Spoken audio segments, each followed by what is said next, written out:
You don't need a new Pentecost. You don't need a revival. Yes, you need the Holy Spirit. But what was special when we looked at the early church? It was not like Pentecost, revival. It did not make them passive. What was special is that they obeyed Christ everyday life, and they were not afraid to pay the price for it. How many know about the Heavenly Man? Have you read about the book Heavenly Man? Brother Young, you don't do that. You should. Shame on you. We need to have it in a bookstore. There is a man called Heavenly Man. Brother Young is he called. I met him some years ago, and it was about the house church movement in China. And we were sitting in Denmark. He came to Denmark, and we were out eating. And I asked him a question because we love the revival in China and what God is doing there in the house church movement and everything. And then he said something interesting.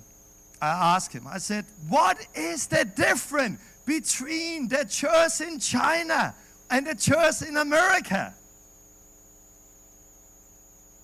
And he did not say, because the difference is because in China the harvest is great.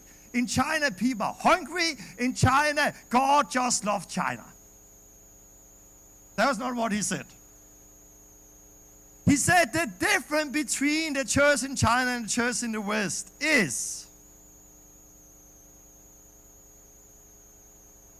90% of all believers in China are true disciples, willing to pay the price. In America, is only 1 and 2.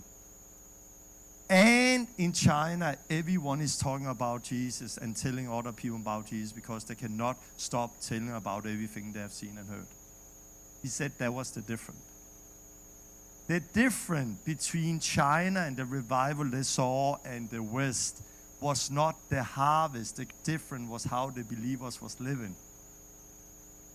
And when he said that, it became so much clear for me that they see what they see because they're willing to live it out.